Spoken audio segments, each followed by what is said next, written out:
In a quiet suburban neighborhood in the summer of 2006, the tragic case of the murder of Mary Stachowicz shocked the community of Chicago, Illinois. Mary was a 51-year-old woman who worked with at-risk youth and dedicated her life to helping others.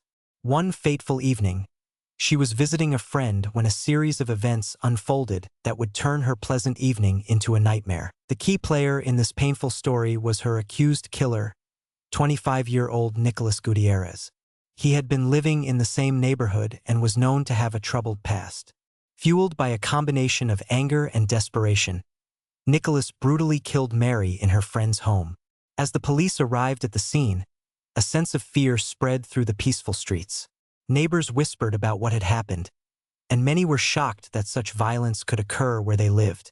It was later revealed that there were important witnesses who had seen Nicholas leaving the scene, but during the chaos, panic often clouds judgment. In response to this horrific crime, the legal system swung into action.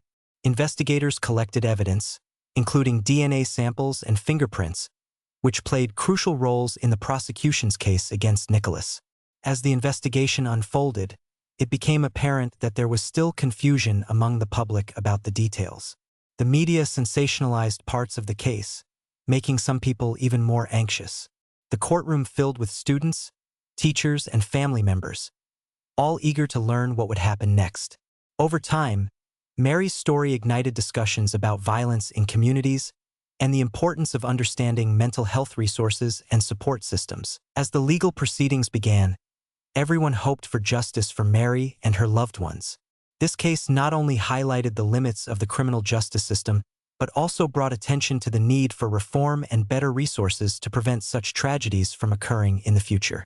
As the story continues, we will delve deeper into the lives affected by this heartbreaking event and explore how communities can strengthen the bonds that keep them safe. As the sun rose over Chicago the day after Mary Stachowicz's tragic murder, investigators began their long and difficult work.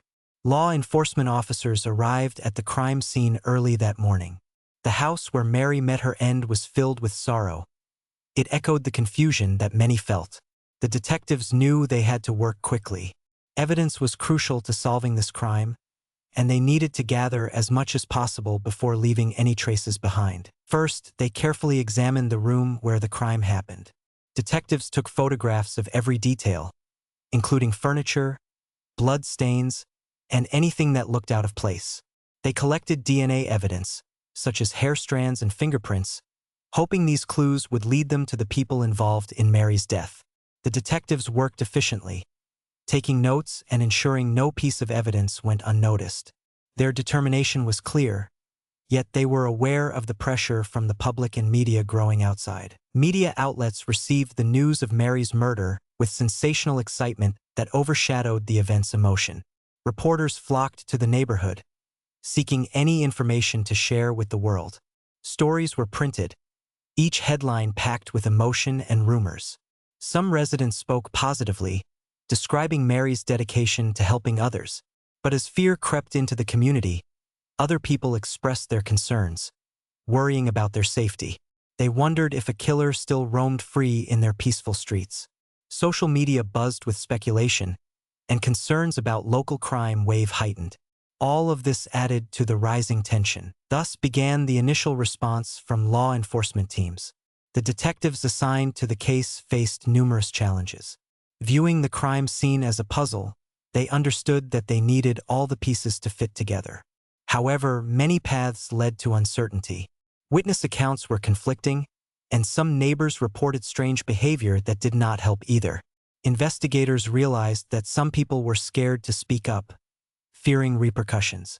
Building trust with the community was essential, but it took time.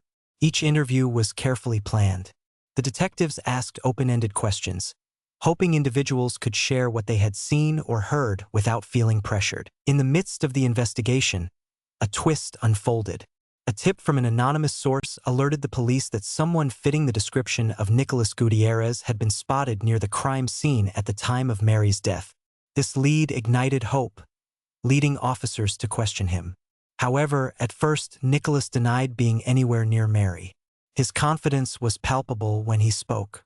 The detectives felt the weight of self-doubt seep into their plan, as he seemed calm, almost too calm for someone who might be a suspect. As days went by without clear answers, frustrations grew. The detectives felt the pressure closing in. Outside the police station, there were mounting protests from local groups demanding justice for Mary. News articles echoed similar demands, and communities rallied, turning their mourning into a quest for answers. Investigators grappled with the fear of disappointment. Nobody wanted to let Mary's loved ones down, and each passing hour without progress felt heavy. The detectives stood firm, pledging to uncover the truth despite any fear and doubt they faced in this emotionally turbulent and critical time. Their commitment to solving the case encouraged a slow sense of unity among all involved. Little did they know, this was just the beginning of the hardships yet to come in the fight for justice. As the investigation into Mary Stachowicz's murder continued, a sense of hope began to blossom with the discovery of new evidence. Responding to a tip from a neighbor, detectives revisited the area surrounding the crime scene. This time, they focused on a nearby alley where the resident had seen a man matching Nicholas Gutierrez's description lurking. As officers examined the alley, they spotted a discarded jacket. When they collected it, they saw the fabric contained small traces of blood, quickly sending it to the lab for testing. This shard of evidence sparked a flicker of confidence amongst the law enforcement team. They felt a step closer to uncovering the truth. Simultaneously, the legal team handling the case grew more invested in ensuring they built a strong prosecution. They understood that in order to secure a successful result in court, every detail mattered. The detectives worked closely with the prosecutors, sharing new findings and piecing the timeline together.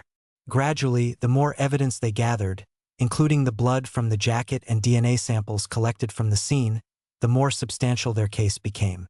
This process helped restore faith among the group and embolden them, turning uncertainty into a sense of purpose. However, the spotlight from the media shone bright on their efforts.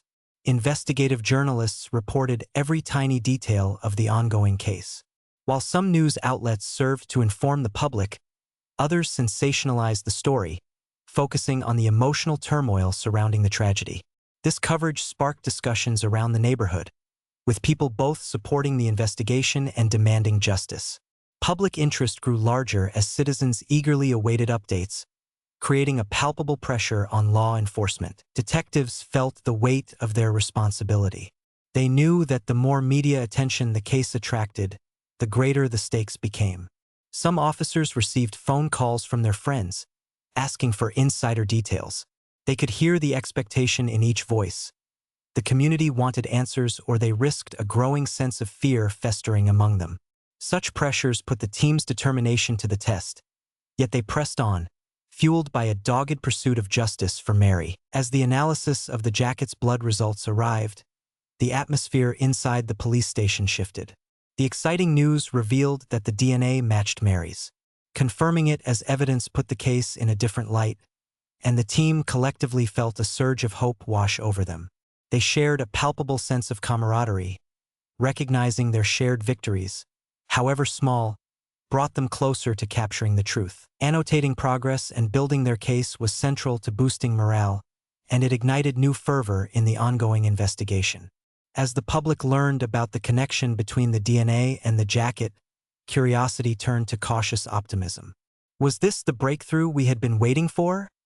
One officer whispered to another. Tension transformed into a more focused energy.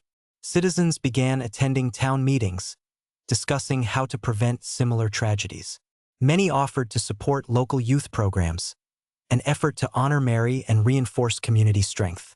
Witnessing this unity encouraged detectives, creating a feeling of community partnership that pushed them forward. As days wove into weeks, the foundation of Mary's case emerged. The earlier uncertainties began to give way to clarity. The drive from the community and the tireless commitment shown by law enforcement combined to slowly bolster what had once felt insurmountable. Each piece of evidence strengthened their confidence. The tiny small wins formed a brighter tomorrow, one where justice for Mary could soon be within reach. As the trial for Nicholas Gutierrez began, the atmosphere in the courtroom crackled with tension.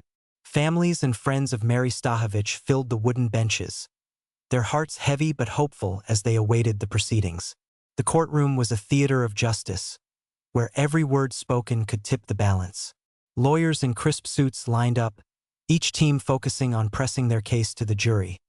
A group of 12 everyday citizens tasked with making a monumental decision. On one side, the prosecution presented a compelling argument. They opened with a statement that cut to the core of the case, painting a picture of Mary as a beloved member of the community. They described her kindness and tireless work with disadvantaged youth. The prosecutor shared details of the brutal crime, moving the jury with a heartfelt narrative. Mary's life was full of potential, and it was cruelly taken from her, he said, looking directly at the jurors, hoping to connect with them on a personal level. The key witness was a neighbor who had seen Nicholas in the alley near the crime scene. When she took the stand, the courtroom fell silent, each person hanging on her words.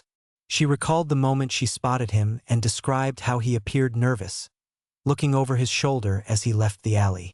Her testimony seemed clear and effortless, lending credibility to the prosecution's case. However, the defense team was ready as well. They sought to cast doubt in the minds of the jurors, employing strategies designed to lead them away from certainty. The lead defense attorney, a sharp and seasoned lawyer, stood confidently before the jury. While the allegations are serious, there is no direct evidence linking my client to the actual crime, he emphasized. He introduced self-defense as a possible angle, implying that Nicholas may have been in the wrong place and wrong time and urging the jury to consider this possibility. As the trial continued, cross-examinations ignited the questioning of who was really to blame. The defense grilled the neighbor, suggesting her memory could be faulty. How sure are you that it was Nicholas Gutierrez you saw? Were you feeling emotions at the time that could cloud your judgment? This line of questioning exposed the fragile nature of human memory, stirring doubts amongst the jurors. Moments of drama unfolded with each witness. The prosecutor called forensic experts to evaluate the blood evidence that was collected from the jacket. Their clear and precise backing reinforced the prosecution's argument, establishing a direct connection between Nicholas and Mary's murder. Witness after witness brought pieces of the puzzle together, crafting a strong narrative for their side. Things became more dramatic when Nicholas took the stand in his own defense. His voice shook as he spoke about his life and expressed regret over the loss of Mary. He claimed he was innocent, painting an image of a man wrongfully accused. As he spoke, many in the courtroom shifted uncomfortably in their seats. Some began to whisper, even distracted by his testimony, which included emotional tales of hardships he faced. Questions about his character surfaced, but he remained composed. However, as he responded, the prosecutor posed critical questioning, pointing to inconsistencies in his story. His calm demeanor began to waver under the pressure, showcasing uncertainty. This challenge revealed cracks in his defense. Each response became a tug-of-war, raising tension in the room. The spectators felt the intense heat of the moment. A collective worry could be sensed as they wondered if the jury would be swayed by the unfolding theatrics. As the trial progressed, each turn brought forth not only factual understanding but deep emotional engagement. Mary's story remained central to every exchange, discussed and dissected. Her life now became a testament to the struggle for justice. Everyone felt the weight of the courtroom filled with hope, despair, belief, and doubt, all mingling together as they were reminded that the stakes were high. The reality of bringing closure to Mary's family depended on the power of truth and the jury's final decision. The trial reached a tipping point when the prosecution prepared to present their most compelling piece of evidence. The atmosphere in the packed courtroom grew thicker, filled with anticipation and tension. Both sides understood that this moment could change everything. All eyes were glued to the attorney as he confidently approached the jury, determined to solidify their belief in his case. The significant moment came as the prosecution introduced a key witness, a forensic expert who had analyzed the evidence. Dr. Sarah Thompson, a respected figure known for her meticulous work in crime scene investigations, stood up to take her place on the witness stand. Her presence commanded attention. With evidence on her side, she was poised to make an immense impact on the trial. "Please, state your findings clearly for the jury," the prosecutor prompted as he directed a piercing gaze at the attentive jurors. In a calm and professional manner, Dr. Thompson detailed the blood analysis from the jacket discovered in the alley. "The DNA found on this jacket matches that of Mary Stachowicz," she stated firmly. Murmurs rippled through the courtroom at this critical revelation, washing over the audience like a wave of realization. This was the evidence everyone was waiting for. The defense quickly sprang into action, questioning Dr. Thompson's methods and suggesting that contamination could have occurred during her tests. "Isn't it possible that the samples could have mixed with other evidence?" the lawyer pressed, hoping to establish doubt. Yet, Dr. Thompson remained confident, calmly explaining her techniques and emphasizing the safeguards in place. She stood firm, her credibility shining through. With a clear voice, she refuted the defense's suggestions and remained focused, leading the jury to appreciate the weight of her findings. Each tense moment heightened the stakes in the courtroom. Family members held their breath, clenching their fists, while the jurors exchanged glances filled with urgency. The fear of an uncertain outcome loomed large in the atmosphere as emotions soared. Mary's mother, seated in the front row, visibly swayed with worry. The tightness in everyone's chests echoed the gravity of this testimony. As the interrogation continued, a sudden shift occurred. The prosecution presented a video recording of the neighborhood surveillance footage that captured the alley entrance during the time of Mary's murder. With the play of the video, tension flooded the room. The faces of those in attendance turned toward the large screen where eerie clips began to play. The blurry figure of a man resembling Nicholas was visible, moving through the alley at suspicious times noted in the testimonies. Gasps filled the courtroom as the sheer weight of visual evidence became apparent. The defense tried to argue that the video was unclear and did not prove anything outright.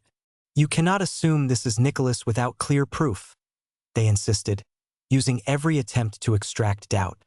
However, the energy shifted. The jurors leaned in closer, fixated on the flickering images, fully aware that what they viewed could sway their final decision. As the footage played, something remarkable happened. A moment of cohesion arose within the courtroom. The pain of loss that the victim's family felt seemed to echo in the eyes of the jurors. They could almost see Mary's life playing out in flashes, the impact of her absence weighing heavily on all present. The fear and uncertainty that once clouded the case began to clear, revealing the stakes in sharp focus. With emotions running high and clarity taking shape, questions about justice reverberated powerfully. The powerful connection forged between the evidence and victim sparked newfound purpose within the room. This moment transformed the trial, shifting the narrative and possibly changing the outcome. The defense could only brace themselves, as realizing the depth of loss brought to the light of the courtroom altered the landscape completely. The shift towards undeniable truths became a shared responsibility. The resolve to seek justice for Mary echoed time and time again. As the trial reached its final moments, the courtroom sat in charged silence, awaiting the defense's closing arguments. The tension hung heavy in the air, and every eye was fixed on the defense attorney, who appeared determined to dismantle the prosecution's tightly woven case. This was the moment where lives could change forever. The stakes were incredibly high. The defense attorney rose, his brow furrowed with concentration.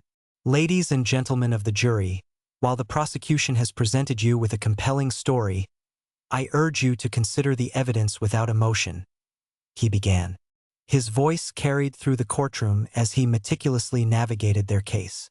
He insisted that the connections made with the evidence were circumstantial at best, cleverly casting doubt on the credibility of witnesses, including the forensic expert, Dr. Sarah Thompson. "Can we trust those tests? The timeline is unclear and the evidence is incomplete," he challenged. "My client, Nicholas Gutierrez, deserves the benefit of the doubt." The defense claimed that the media frenzy around the case may have swayed public opinion and created an unfair weight in the courtroom. Members of the jury shifted uncomfortably, absorbing the implications of his words while trying to focus on their responsibility. The tension built in the room as the defenses of Nicholas poured forth, each argument like a wave crashing against the shore of certainty. Throughout the courtroom, there were whispers of concern between family members and supporters of Mary, worried that their hopes for justice might be washed away by the defense's strategies. Finally, the prosecutor stood to deliver his own closing argument. Restating the day of the murder, He drew the jury's attention back to Mary's life, urging them to remember the impact of her death. You have heard the testimonies, seen the evidence, and witnessed not just a collection of facts, but the very heart of a community sucking in pain, he concluded passionately. This is not merely about Nicholas Gutierrez.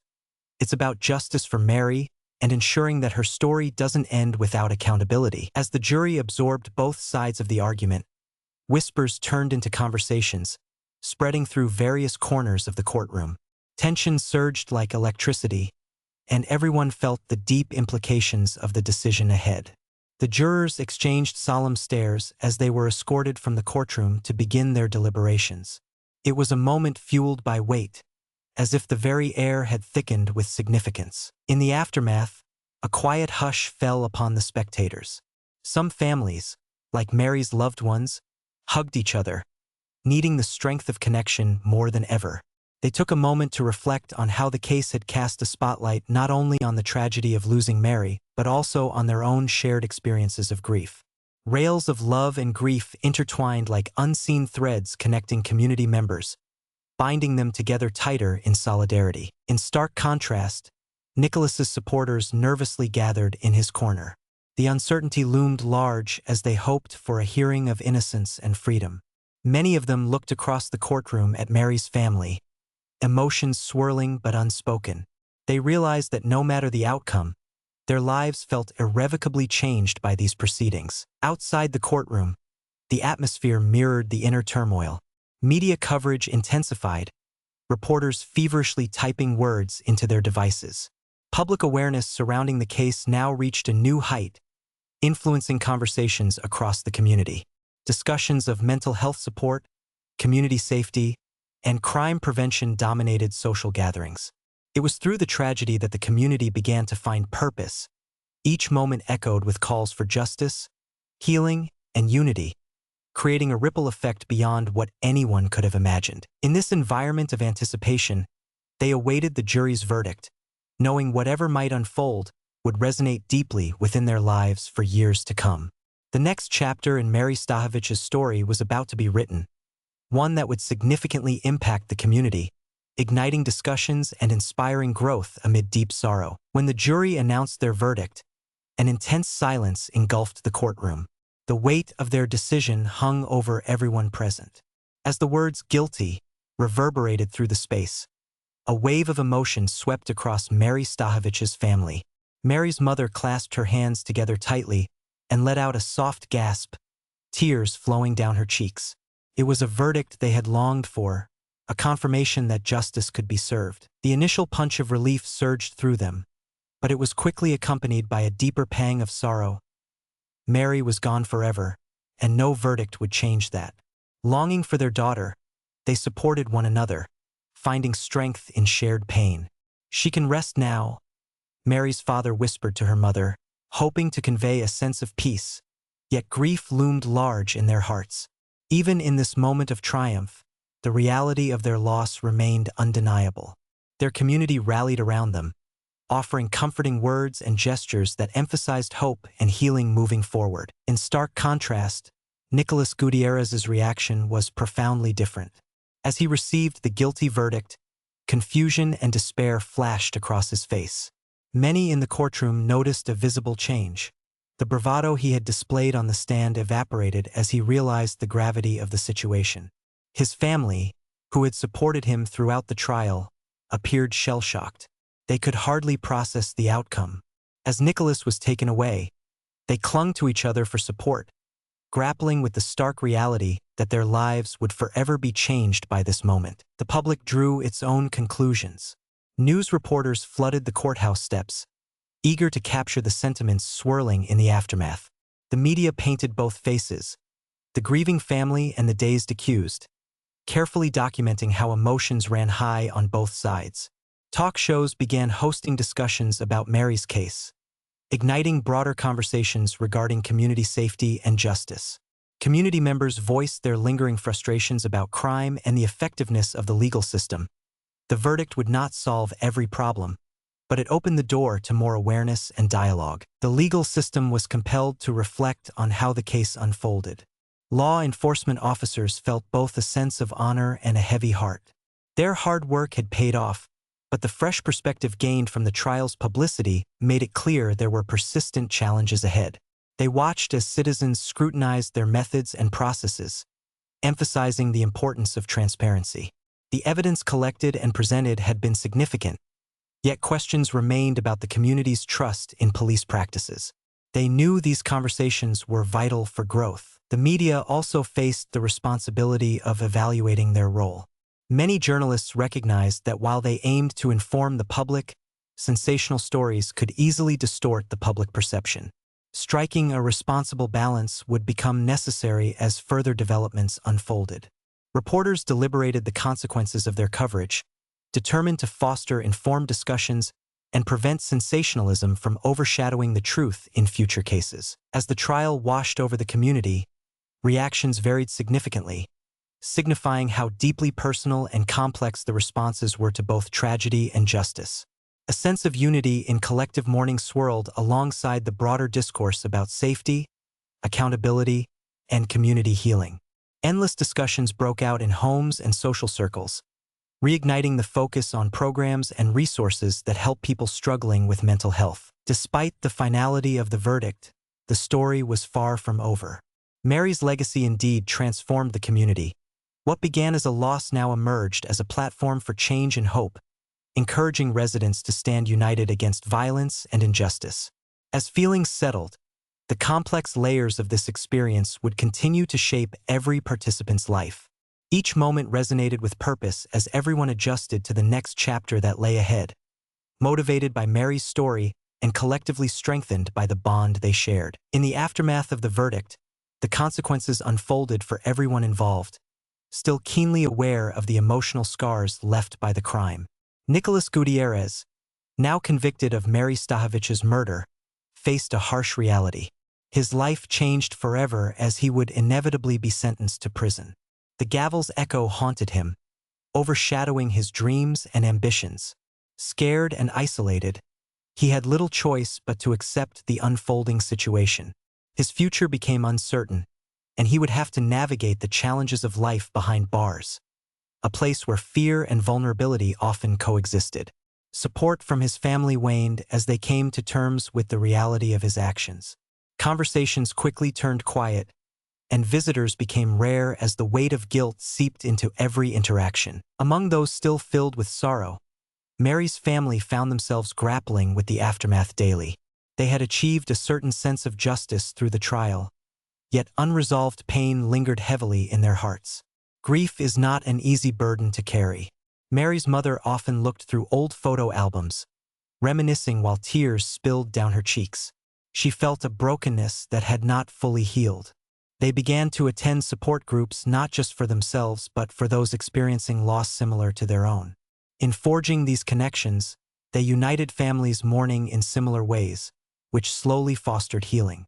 Through sharing stories, they integrated the lessons learned through this nightmare, finding purpose in helping others. As the months progressed, the community began to reflect on the significance of Mary's story.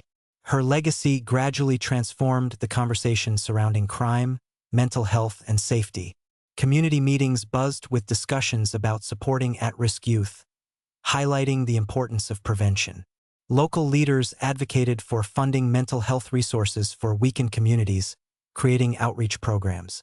Residents slowly felt empowered, understanding they had a part in fostering a safer environment. The tragedy had mobilized people, a powerful testament to Mary's impact. Nicholas's conviction also sparked conversations about the legal system. Observers began demanding a deeper analysis of crime and punishment, igniting discussions of reform. Many within the community expressed the belief that every life is valuable. Preventing future tragedies should not solely shift blame but explore solutions. Advocates emerged, desiring to discover ways to understand the root of violence and address the mental health and socioeconomic factors that breed despair. These discussions led new coalitions together, focused on changing policies and ensuring resources reached those who needed them. Students and schools now engaged in conversations around empathy, respect, and awareness. Teachers utilized Mary's story as a lesson on how actions affect others. Programs were developed to cultivate understanding and kindness, reminding students that behind the headlines were real lives.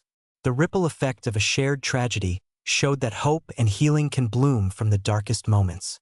As individuals worked towards creating positive change in their communities and themselves, a collective transformation emerged. While everyone faced different realities, the echoes of the courtroom remained constant. The concept of justice began to shift as more perspectives joined the conversation. The fear surrounding crime morphed into a proactive approach to community engagement and reform. The perpetrator's responsibility and the victim's memory acted as catalysts. Days turned into months, and the once black cloud hovering over the neighborhood began to lift. Individuals thrived within this connected landscape, building resilience and compassion grounded in lessons learned through hardship. As they all wove their stories together, it became clear that despite the pain, the community could cultivate hope by looking within themselves to spark lasting change. Mary's legacy transcended the tragedy as it inspired growth, unity, and a profound desire to make the community a better place together. In the months following Nicholas Gutierrez's conviction for the murder of Mary Stachowicz, the community began to feel the effects of the trial more deeply. Justice had been served, but the scars of the tragedy remained, influencing how people lived, interacted, and viewed one another. For many, the outcome of the trial was not just a victory, but a catalyst for significant change in the justice system itself, an opportunity to address vital issues. The trial sparked dialogues across neighborhoods and within the legal system.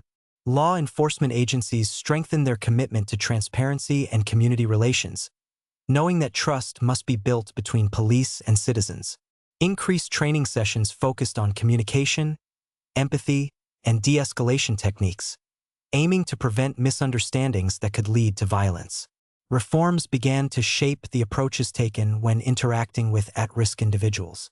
These small but important changes could pave the way for more accountability and safety within communities. Mary's story became a lesson not just in crime and justice, but in empathy and compassion. Her family, now emerging from grief, took on advocacy roles, sharing their personal journey with others. They organized events to honor her memory, where community members came together to discuss the foundations of forgiveness and resilience. By inspiring talks on mental health, the Stachowicz family played a pivotal role in guiding the community toward healing. They hoped their pain might prevent others from suffering similar losses, ensuring that Mary's legacy would spark continual awareness and thoughtful conversation. In addition to community responses, the prosecution team saw lasting impacts on their approach to justice as well. They recognized the power of their influence in the legal system and used their newfound platform to champion necessary reforms. Many members attended legislative meetings, advocating for changes that would strengthen protections for vulnerable individuals. Their deepened sense of purpose steered the conversation toward understanding the human elements at play in each case. Nicholas, meanwhile, remained locked away as he served his sentence, reflecting on the impact of his actions. The time he spent in prison became a period for self-examination. He engaged in programs focusing on rehabilitation, mental health, and personal growth. Though he understood that forgiveness might never be fully realized, he began to understand the complexities of his choices and their devastating effects. Nicholas chose to immerse himself in education programs, hoping this path forward would foster some sense of purpose amid remorse. The case had also changed public perception of crime in that community. Headlines shifted as coverage turned towards preventive measures, rather than mere reporting of events.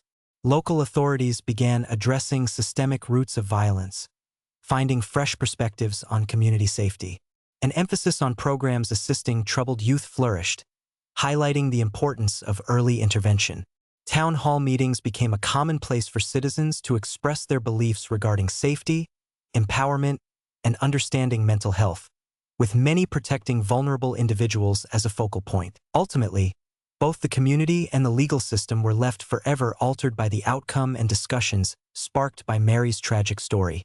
The trial left behind a network of hope, individuals united for change. Laws began to be drafted reflecting renewed priorities aimed at safeguarding communities, focusing on preventative measures in mental health support and social services. As the years flowed forward, The tale of Mary Stachowicz and the ripple effect of her case would remain etched in the hearts and minds of those they touched.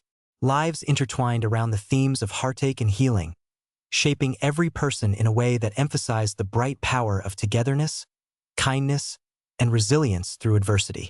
The action had led to advocacy, the sadness fueled enduring compassion, and ultimately, the quest for justice evolved into a commitment to societal growth defined by unity and understanding.